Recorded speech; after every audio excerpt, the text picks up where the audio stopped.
After my sister fled the country to escape her wedding, my parents set their sights on me, their long-lost younger daughter who'd only recently been found. They drugged me and Peter to force our hands, making sure what was done couldn't be undone. We were rushed into a wedding we didn't want. After we were married, Peter was always cold to me. Even in bed, he just went through the motions. He never cared about anything I did. Even if I stayed out all night and was dropped off by another man the next morning, he wouldn't ask a single question.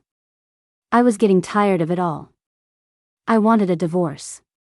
When I put the divorce papers in front of him, a crack finally appeared on his usually unfazed expression. That night, he came home drunk. When I walked in, he was crouching on the floor in front of the dog's talking buttons. He looked up at me with a pitiful expression, then reached out and pressed a button. Sad. Sad. Peter got home very late tonight. He smelled of alcohol. He saw me waiting for him on the sofa in my pajamas and froze. His gaze lingered on me for a moment, the desire in his eyes swirling and growing stronger. He loosened his tie and said in a hoarse voice, "Wait for me."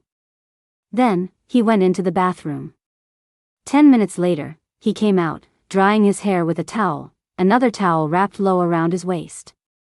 A drop of water trickled down his neck, disappearing somewhere below. The atmosphere in the living room was just right. Dim lighting. A specially blended aromatherapy scent. Just like all the other times, he kissed my lips, my neck, and then my chest. We tumbled onto the sofa together. I tilted my head back, my hands gripping his arms. Suddenly, he stopped. He asked, "Is Leo back in town?" I had just been getting worked up, my head spinning with desire, and I nodded dreamily. He hesitated. You went to see him tonight?" How strange. He was actually asking about my plans? Peter and I had a marriage of convenience. From the moment we got together to our wedding day, everything was orchestrated by our parents. After the wedding, Peter's mother said, "Give me a grandchild, and I'll stop meddling in your lives." They didn't care if we loved each other. They didn't care if our marriage was a happy one. All that mattered was that our two family names were linked. A child would be the ultimate bond to secure the partnership between our families.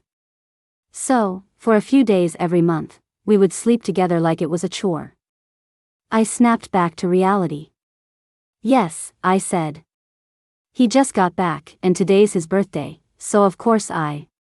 Before I could finish, Peter grabbed my neck and silenced me with a rough kiss. Tonight, he was exceptionally forceful. Like he was the one who'd been drugged. Drugged. Thinking back to that night, it's still hard to forget. Before that one-night stand, I didn't actually know Peter. I'm the Wilson family's long-lost younger daughter. I was only found and brought back 5 years ago. My parents found me dull and timid, not bright or likable at all. They intentionally kept me from socializing with people in their circle. My mother claimed she was just worried I wouldn't be used to our new life.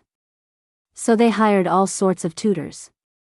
They taught me etiquette, piano, and a host of other things I'd never even heard of. 6 months ago, my sister, Renee, was supposed to get engaged to someone from the Chi family. She refused. Her betrothal was originally to the family's eldest son.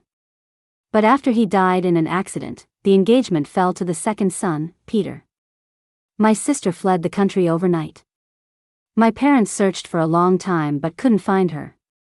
At their wits' end, they turned their attention to me. They officially announced my identity to the public. Then came that dinner party, where I drank a glass of spiked wine and ended up in bed with Peter.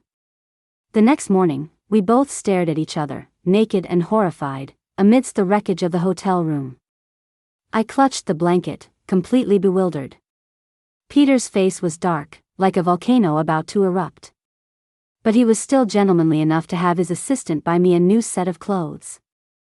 As we left the hotel, one after the other, our figures were caught by paparazzi who had been staking out the place.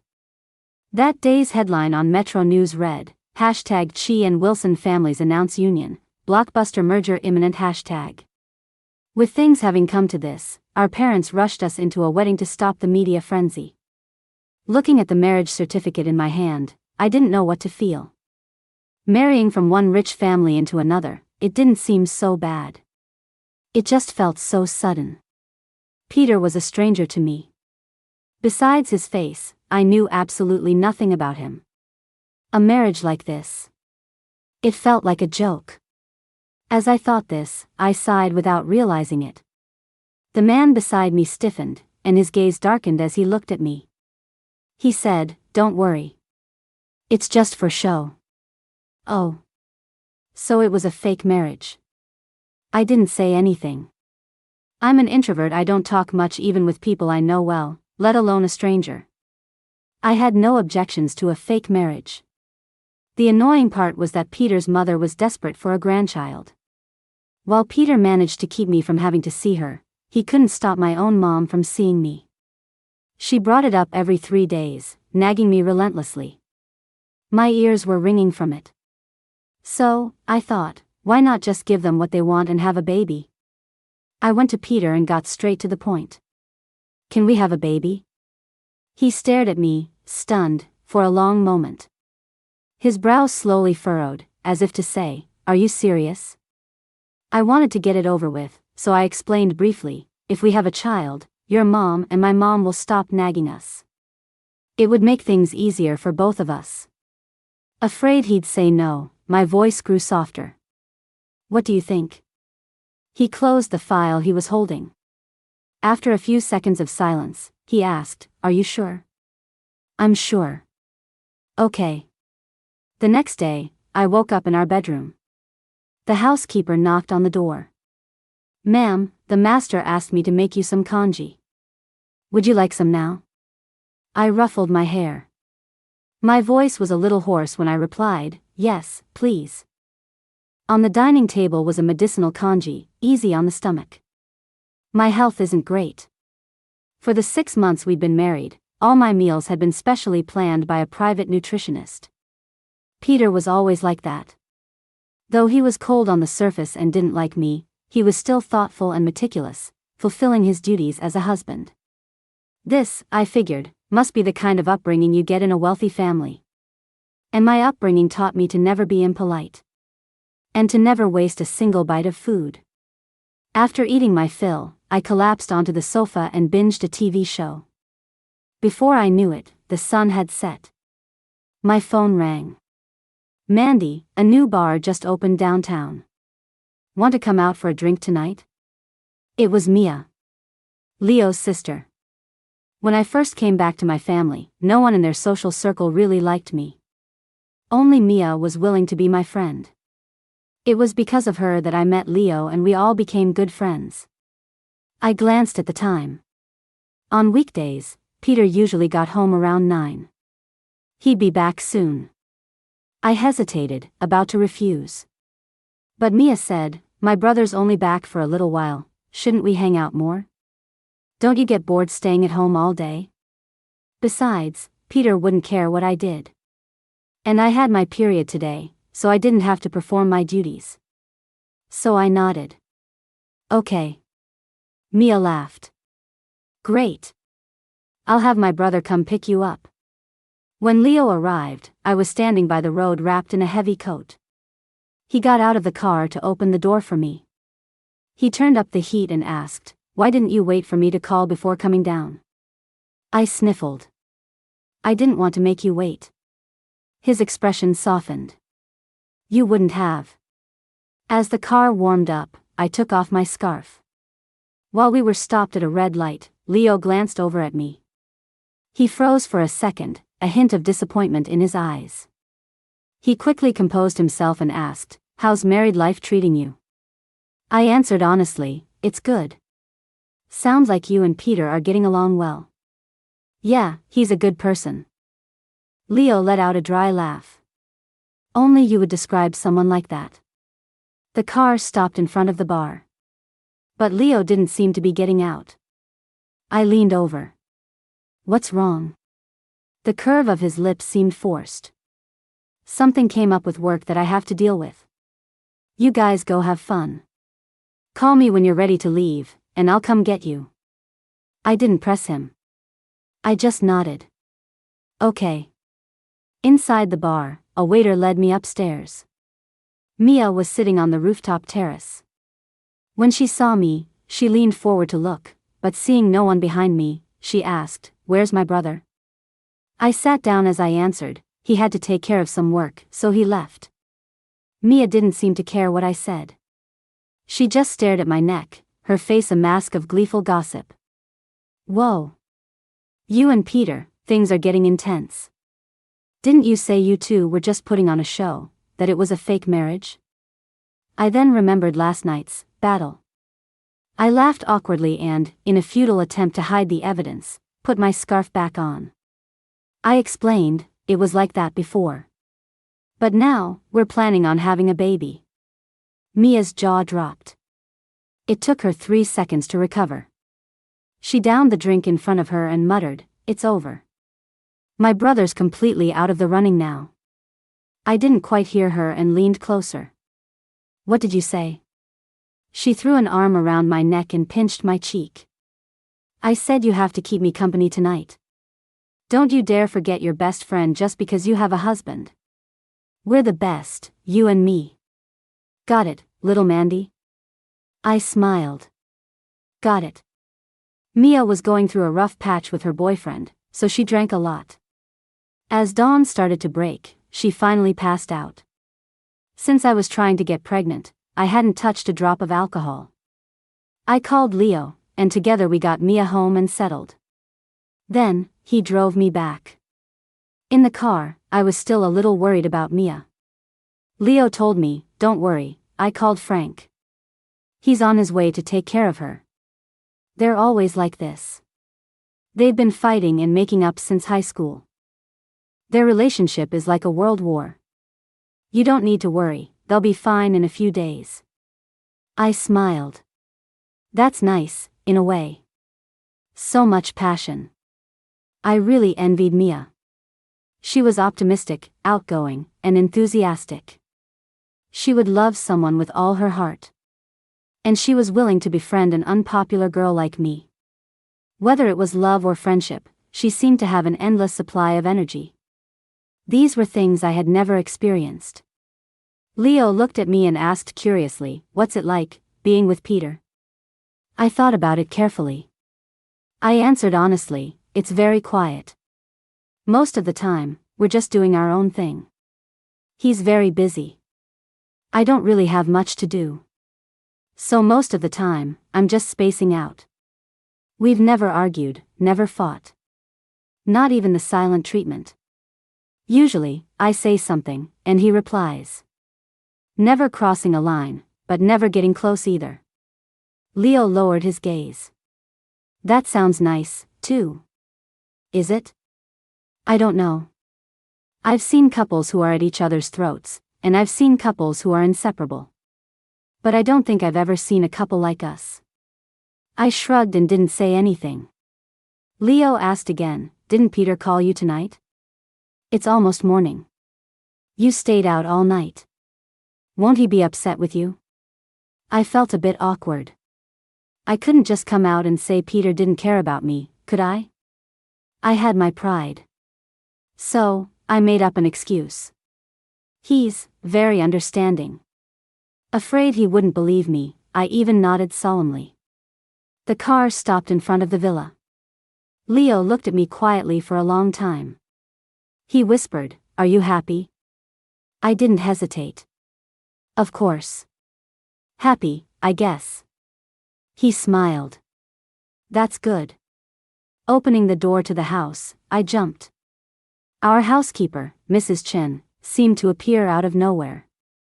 "Ma'am, you're back." The man on the sofa had his back to me. I hesitated for a moment.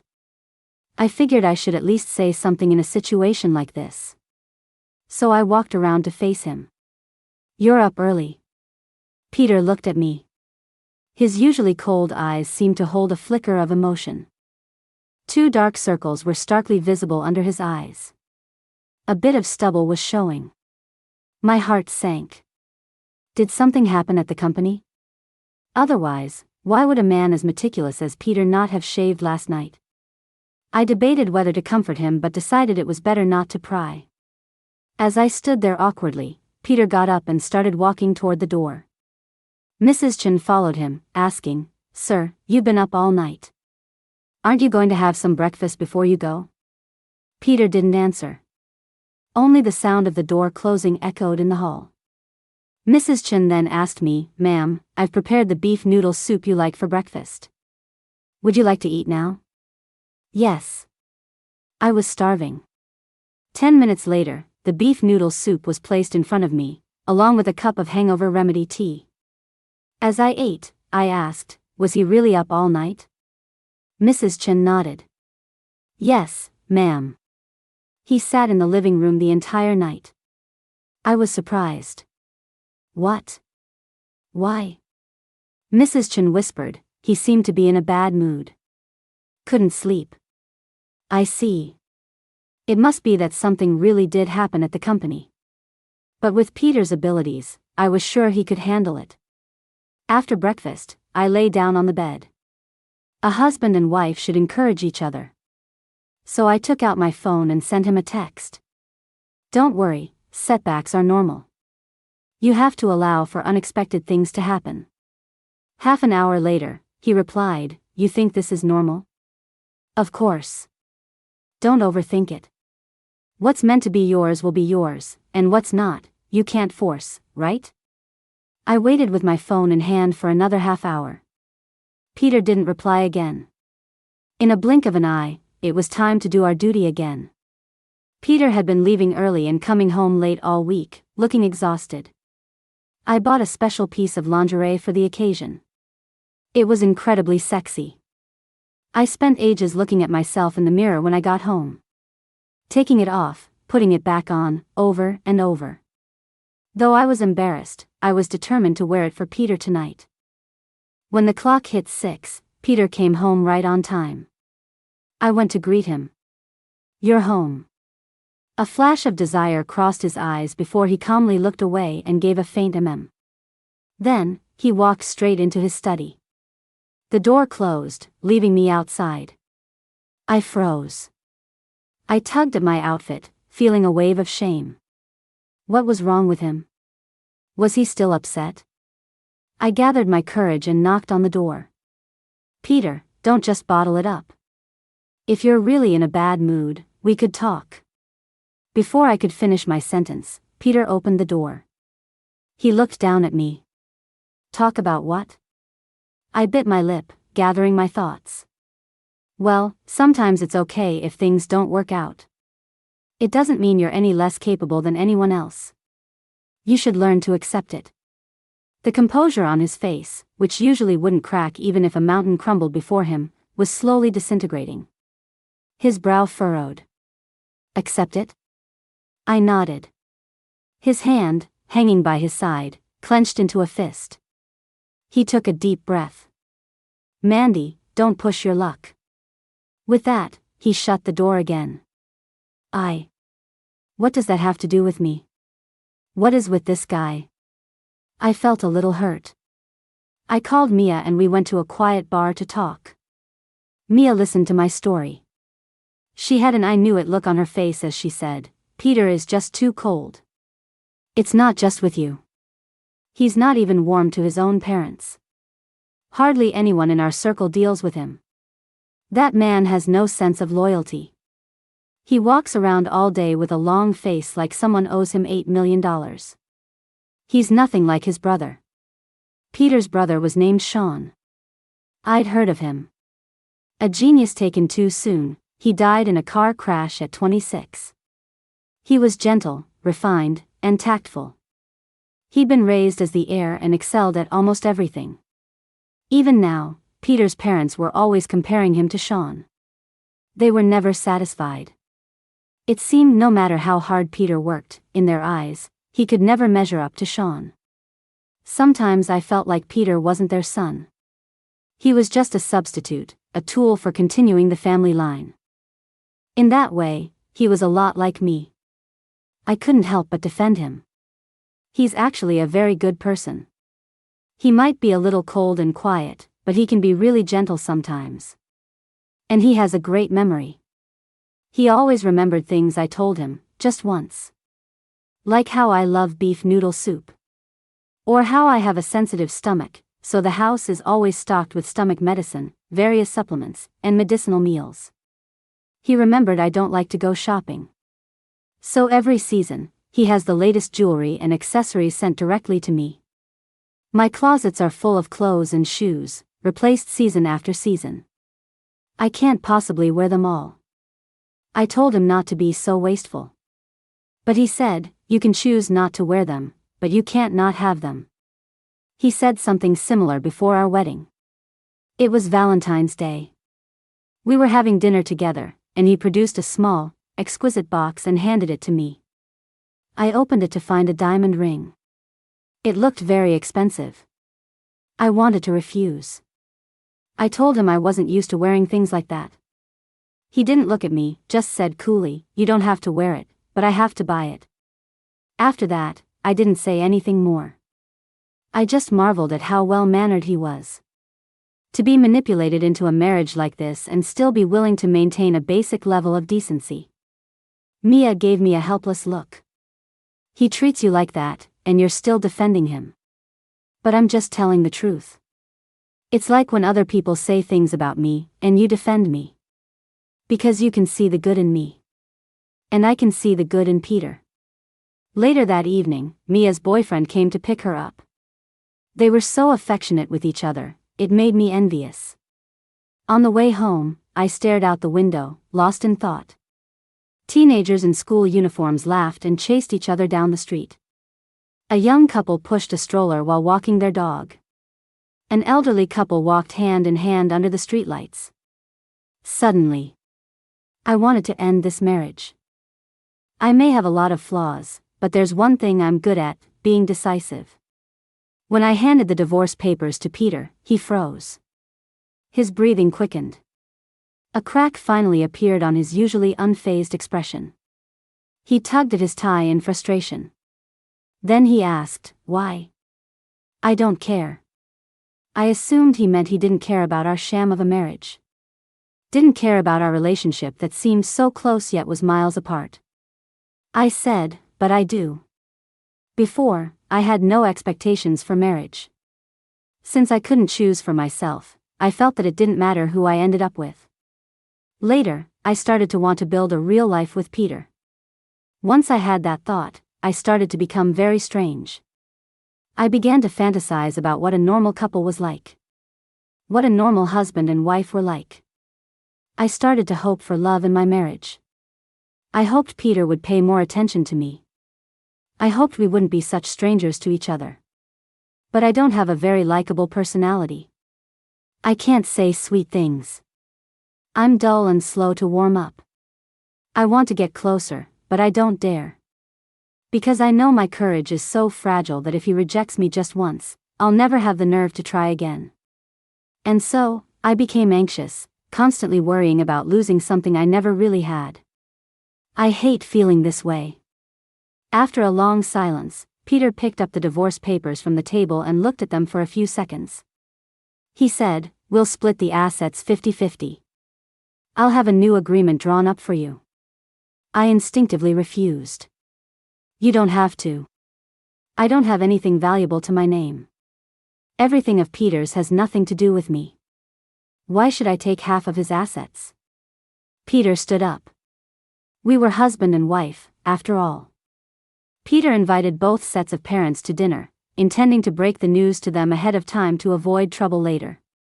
Before we got out of the car, he instructed me, don't say anything in there. I'll handle it. I nodded slightly. In the private dining room, our parents were enjoying their meal. Peter spoke up out of the blue, I'm planning to get a divorce. The table fell silent. Peter's mother was the first to speak. Are you insane? You want a divorce after only 6 months? Do you think marriage is a joke? Peter's father's face was grim. My mom tried to smooth things over. Did Mandy do something wrong? Husbands and wives have to be patient with each other. You know, Mandy was adopted by those kinds of people, so her character is naturally. Peter frowned, cutting her off. This has nothing to do with her. It's me. I want the divorce. You all think you're so superior. Don't tell me you can't understand plain English. My parents' faces changed instantly. But out of a sense of decorum, they held their tongues. Peter's father grabbed a ceramic chopstick rest from the table and threw it at Peter. You worthless son. Why couldn't it have been you who died instead? The porcelain object grazed Peter's forehead. Bright red blood began to trickle down. I never thought Peter's father would say something like that, let alone get violent. I was startled and jumped up, my heart aching as I went to check Peter's wound. He pressed my hand down, murmuring, "I'm fine." He was lying. He was clearly in pain, and his eyes were red. I stepped in front of him and said angrily, "Why would you say something like that? Isn't Peter your son? Does it make you happy to see him suffer?" My mom frowned and snapped, "Shut up." The dinner ended on a sour note. I went home with my parents. The moment we walked in the door, my mom, still fuming, turned and started yelling at me. "How many times did I tell you? This marriage is important. It affects both of our company's futures. You can't learn anything right. It's one thing to be slow, but how can you not even handle being a wife? You've disappointed me so much." I stood in the doorway, looking at my furious mother. I asked softly, "Mom, have I disappointed you again?" But no one ever taught me how to be a proper daughter. She was speechless. I got lost when I was 6 and was taken by human traffickers. My early childhood is a blur. I only remember being passed between several families. I ran away when I was 12 and met my adoptive parents. They were very old. And very poor. They were always hunched over, pushing a tricycle cart selling wonton soup. One bowl cost less than $1. They had to be out on the street by 4 in the morning. They worked tirelessly to send me to school and teach me right from wrong. My adoptive father's health was poor, and he passed away when I was 15. My adoptive mother was diagnosed with a terminal illness when I was 19. That was the year my biological parents found me. They gave me money to help pay for my adoptive mother's treatment. But she was too sick. No amount of medicine could save her. Before she died, my adoptive mother said that seeing me settled gave her peace. As she closed her eyes, she patted my hand and told me to live a good life. After returning to the Wilson family, I really struggled to fit in. Everything around me felt alien. I had never seen such a huge chandelier. I had never seen a walk-in closet bigger than my high school classroom. And I had never slept on such a soft bed. My parents did take care of me. But they weren't close. I could understand. We hadn't seen each other in over a decade, of course we'd be strangers. I could also understand that I wasn't like my sister, smart, lively, beautiful, and loved by everyone.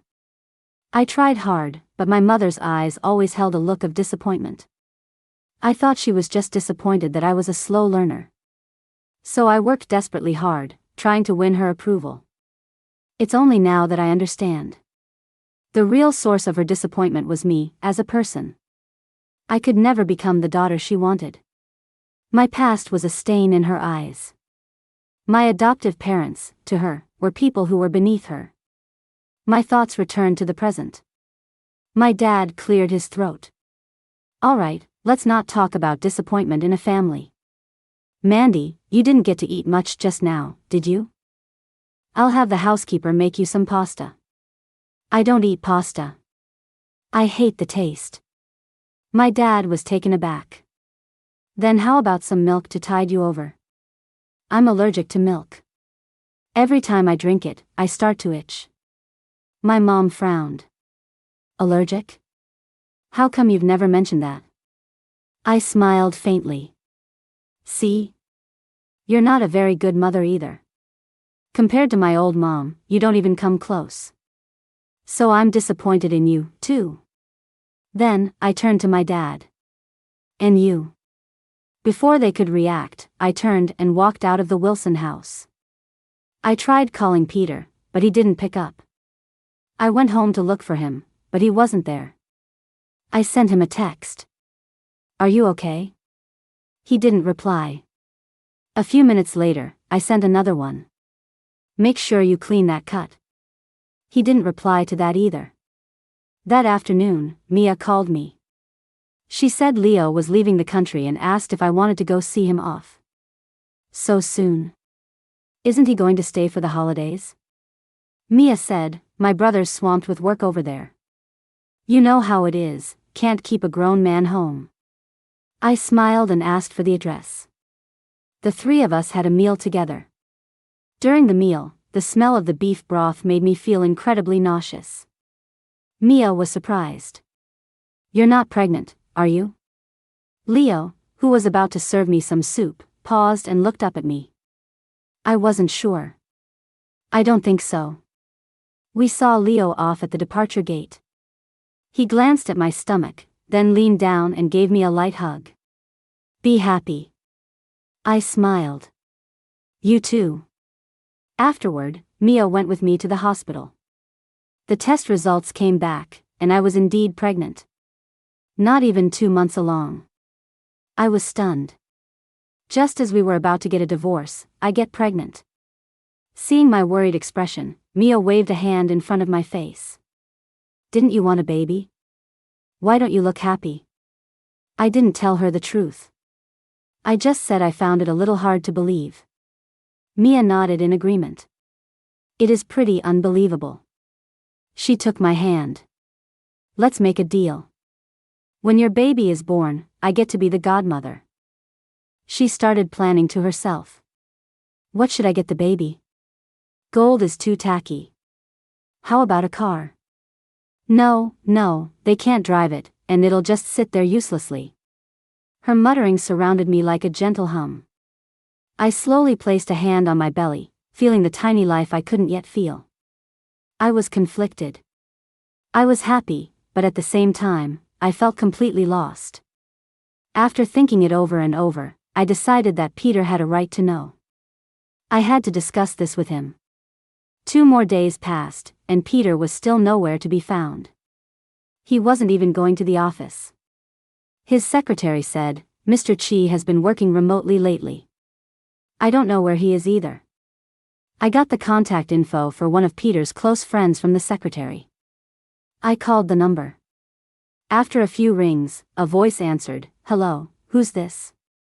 I introduced myself. "Hi, this is Mandy. I was wondering if you've seen Peter these past few days? If you see him, could you please ask him to contact me? I have something very important to tell him." The person on the other end paused for a few seconds. "Oh, hey, it's you." "Yeah, Peter was with me the day before yesterday, but I haven't seen him today." I felt a pang of disappointment. "Oh, okay. Thanks for your trouble." "No problem. Don't worry, if I see him, I'll definitely tell him to get back to you." Mrs. Chen's son was getting married today, so she had taken the day off. I ate dinner out by myself. When I got home, a single warm lamp was lit. My little dog, Roundy, circled my feet, his tail wagging excitedly. He barked in one direction. I followed his gaze. There was Peter, head down, crouching in front of his pet communication buttons. I walked over. "Peter?" The smell of alcohol was strong. I knelt down. "How did you get so drunk?" He looked up. His eyes were red, as if he'd been crying. His bangs were messy on his forehead, a far cry from his usual cool and collected self. The cut on his forehead had scabbed over but was still noticeable. My voice softened without me realizing it. "What's wrong?" He didn't speak. He just reached out and pressed the buttons. "Sad. Sad." I froze. He pressed again. Don't want. I didn't understand. I tilted my head curiously. "Don't want what?" Just then, I noticed a piece of paper next to him. I picked it up. It was the new divorce agreement he had drawn up. My heart filled with a mix of emotions. At that moment, a phone rang. It was Peter's. The caller ID said Sam, his best friend. I answered it. I was about to tell him that Peter was home. But before I could speak, I was hit with a barrage of words. Dude, you finally answered your phone. Where the hell did you go? Mandy's been looking for you. I told you, if you don't want to get a divorce, just tell her. Why do you have to be so dramatic about it? Are the 3 words, I love you, that hard to say? I really don't get you. Just then, the sound of the pet communicator came again. Love you. Love you. Sam was stunned. What was that? I snapped back to my senses and quickly explained, oh, sorry. Peter's drunk. The other end went completely silent. I ended the call and met Peter's gaze. Roundy came over to join the fun. Daddy. Mommy. Eat. Eat. The first ray of morning sun streamed into the bedroom. The hand resting on my waist stirred. After 3 seconds of silence, Peter shot up. I opened my eyes. Morning. His memory was hazy, his face grave. Last night. After an internal struggle, he chose to apologize. Sorry, I was drunk. I was confused. It took me a few seconds to understand what he meant. He probably thought something had happened between us last night. Getting back into bed together while in the middle of a divorce. It did sound pretty bizarre. I sat up, carefully smoothing my hair to maintain some dignity, and changed the subject. Are you hungry? Mrs. Chen was off yesterday. She won't be back until this afternoon. He was surprised by my reaction but quickly accepted it. He nodded. Oh, okay. I'll go make breakfast. With that, he slipped on his slippers and walked out of the bedroom like a puppet. 20 minutes later, he knocked on the door. It's ready. It was beef noodle soup, my favorite. A glass of warm water was next to it. I had casually placed the divorce papers in the most conspicuous spot last night. Throughout breakfast, Peter's brow remained furrowed. I picked up the papers. About this. He cut me off. Take a look. If you don't have any objections, just sign it. He managed to say it calmly, but he couldn't meet my eyes. I took a sip of water and said softly, Peter, I've changed my mind. I don't want to get a divorce anymore. He froze. Thinking he had misheard, he looked up. What? I repeated, I said, can we not get a divorce? I placed a hand on my stomach. I'm pregnant. Just over 7 weeks. His eyelashes trembled. A flash of joy crossed his eyes, but it was quickly replaced by a much more complex emotion. A moment later, he let out a self-deprecating laugh and said quietly, okay. I breathed a sigh of relief.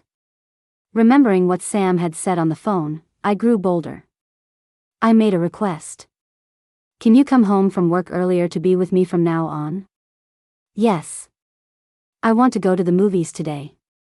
Okay. I also want to go to an amusement park. He took out his phone. I'll book the tickets. Can I order a boba tea? He stopped scrolling on his phone. Sorry, you can't have that. The doctor said you can't have any dairy products. I smiled. Actually, a lot of boba teas don't have milk in them. I can drink those. He frowned. I'll ask the doctor. He got up to make the call. Dr. Evans. I rested my chin on my hand, watching his back, lost in thought. It was just a cup of boba tea. I could have ordered it myself. But I liked being looked after, being cared for. Being held in someone's heart. When I was about 5 months pregnant, my sister, Renee, came back from abroad. She stared at my belly, her mouth agape. You're pregnant? I didn't understand why her reaction was so extreme. I just nodded instinctively. She put a hand to her forehead. They forced you to get married, and now they've forced you to get pregnant. Mandy, are you a doormat? Do you have no backbone at all? She paced around anxiously. When our parents tried to force her into the arranged marriage, she refused.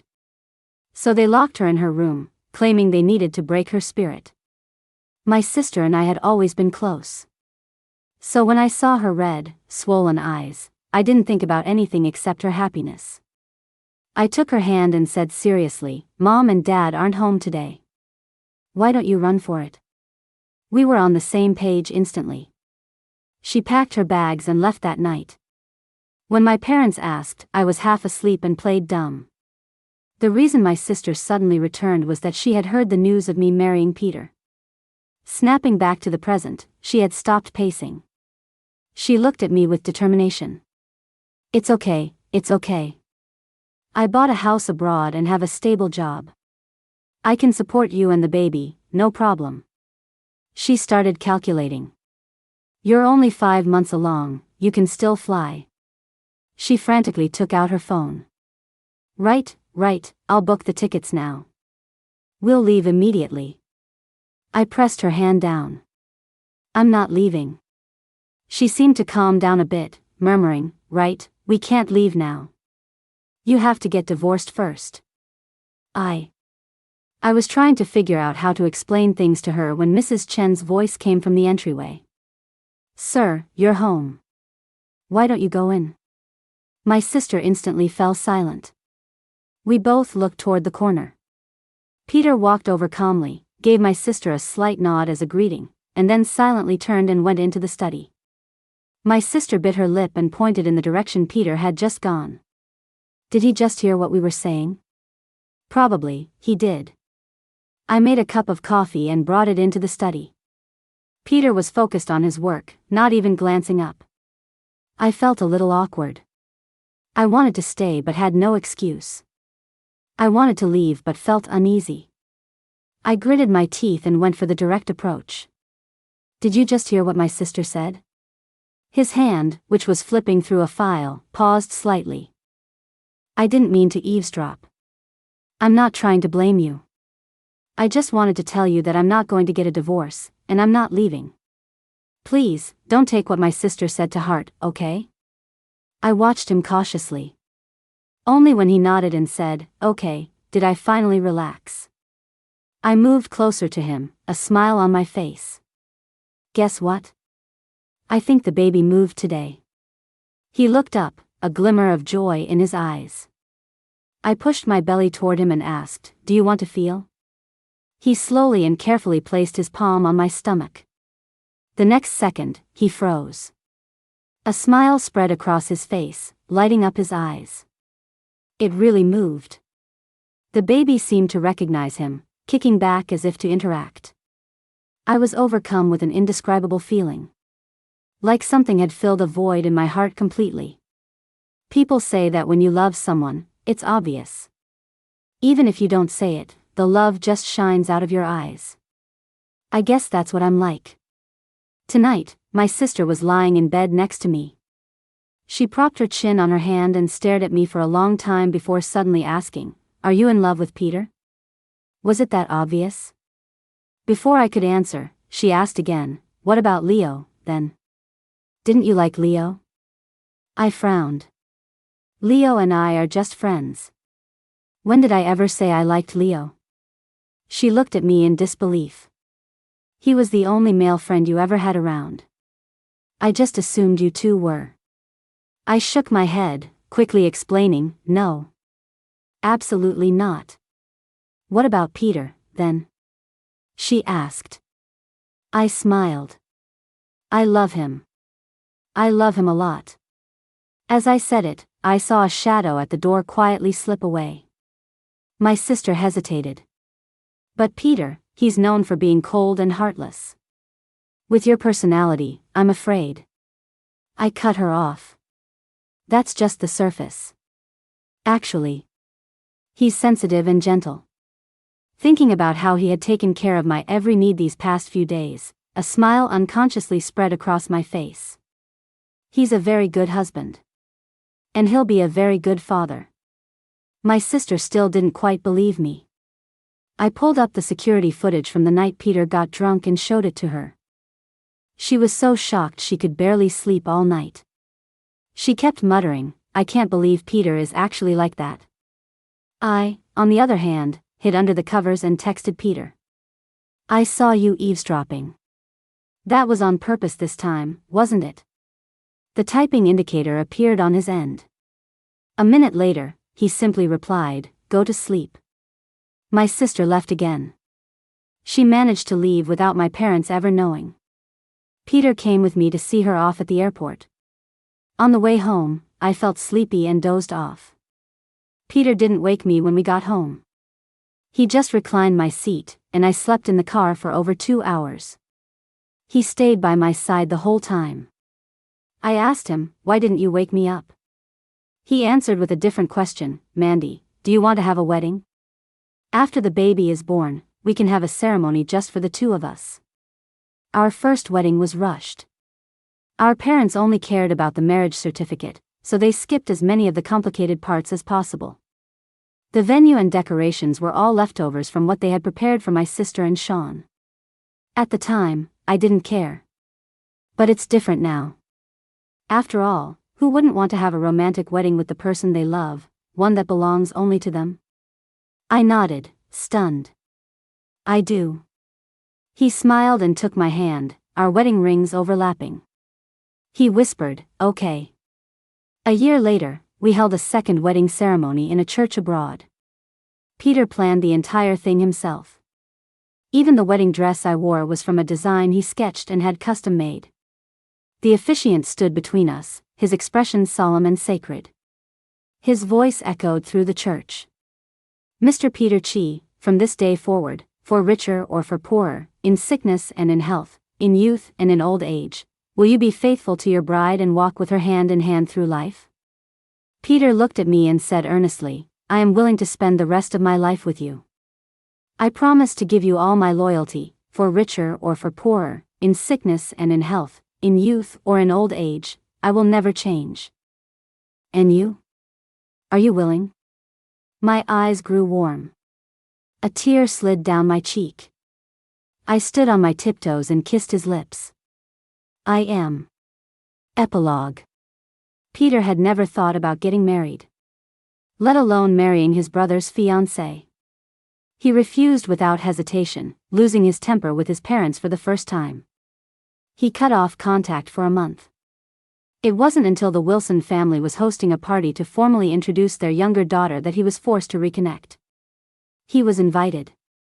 He didn't want to go, but his mother called him, her tone uncharacteristically soft. The two families were old friends and had numerous business dealings. Fine. He would go. He just didn't expect that this one compromise would lead to such an accident. He and Mandy woke up in the same bed. And were photographed leaving. He knew it was his parents' scheme. Another argument erupted. But after the argument, he had to consider the girl's situation. He knew Mandy.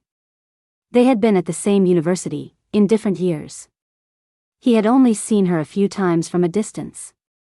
He'd heard from Sam that she had a tough lot, that even after returning home, she wasn't particularly cherished.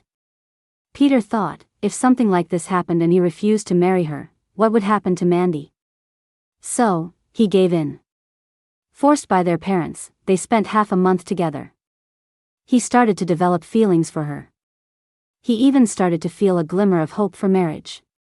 At the wedding, nothing belonged to him. Except for the girl in front of him. She was completely his. After the wedding, Mandy got a puppy. She often talked to the puppy. She placed a lot of buttons around the house, explaining to Peter that they were pet communication devices. She tilted her head up, asking cautiously, "Will having these here bother you?" "No." "Oh, good."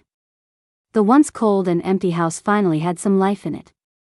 She seemed to love the puppy more than anyone. Peter moved his workspace from the study to the living room, his gaze constantly drawn to the pair, one big and one small. Mandy noticed and looked at him, flustered. "Am I bothering you?" Peter snapped back to reality, the tips of his ears burning. He cleared his throat. "No." Mandy smiled, revealing a pair of small dimples. He looked down, not daring to look at her anymore. In the second month of their marriage, their relationship had softened considerably. Mandy was no longer overly polite. Being together was no longer as awkward as before. She even taught the puppy to call her mommy and him daddy. Daddy. It was his first time being a father. The puppy would bark at her, its tail wagging like a propeller. She would smile, her eyes crinkling, and give the puppy a treat. He thought it was a bit childish, but very cute. She was cute. The puppy was cute too. Peter started to unconsciously imitate her. When she wasn't around, he would also try talking to the puppy. He even started calling himself Daddy in front of the dog. One afternoon, Mandy fell asleep on the sofa. Sunlight streamed in through the window, blanketing her in warmth. And there he was, crouching on the floor with a piece of duck jerky. The puppy pressed a button. Daddy. Daddy. Love you. Love you. Peter couldn't quite describe the feeling. But he knew he wanted to live out his life, happily, with Mandy. But it seemed her heart belonged to someone else. While out with Sam, he overheard news about Leo. Sam suddenly remembered something and clapped him on the shoulder. You know they used to be a couple, right? Peter was silent. A moment later, he stood up. What happened in the past has nothing to do with now. Though that's what he told himself, his mind was a mess. His heart ached with an unfamiliar sourness. He, who never smoked, lit up a cigarette for the first time. Leo, the son of the Liu family. Gentle, considerate, a good man, indeed. It was just a shame that because of what happened, she was forced to be tied to him instead. To avoid annoying Mandy, Peter tried his best to keep his distance. They returned to being parallel lines that never intersected. Until one day. It was an ordinary afternoon. He had just finished a meeting and was reviewing a contract. Mandy, out of the blue, came to his office. She dropped a bombshell. Can we have a baby? Peter thought he was going crazy from overwork. It took him a long time to process it. Looking into Mandy's expectant and timid eyes, he nodded, trying to sound composed. I suppose so. The days passed one by one. It seemed things were improving again. Peter grew more and more accustomed to Mandy's presence. Everything in the house carried her scent. He loved coming home from work every day and seeing her lounging on the sofa. A workaholic had started to punch out on time every day. 9 o'clock. Peter saw Mandy get into Leo's car. And then, she didn't come home all night. He couldn't sleep. He sat in the living room all night. He felt like Mandy was provoking him. Mandy had said, "Don't worry, setbacks are normal. You have to allow for unexpected things to happen. Sometimes it's okay if things don't work out. It doesn't mean you're any less capable than anyone else. You should learn to accept it." Failure? Who had he lost to? Leo? It really seemed that way. Forget it. Her life wasn't easy either. But then she wanted to divorce him. Peter wanted to save their marriage, but he didn't know where to start. After much deliberation, all he could manage was, "We'll split the assets 50-50. Forget it. If she wanted a divorce, he should respect her wishes. Later, many years after, they talked about the misunderstanding. Mandy was furious. How could you also think I liked Leo? We were married. Shouldn't you have asked me? You had the right to confront me. She was right. But back then, Peter didn't dare. It was all a scheme from the start. He thought it was all about benefits, with no real feelings involved. Who knew that later? Mandy stood with her hands on her hips. If I hadn't found out I was pregnant, we definitely would have gotten divorced. That was way too close. Peter smiled and pinched her cheek. Our daughter is our hero. When she gets home from school, I'll treat her to something special. She pouted playfully. What about me? No treat for me? What do you want? I want boba tea. No, It's not good for you. Just this once. Fine. A hot one. She planted a quick kiss on his cheek. Deal. And for all the years that followed, they lived happily ever after.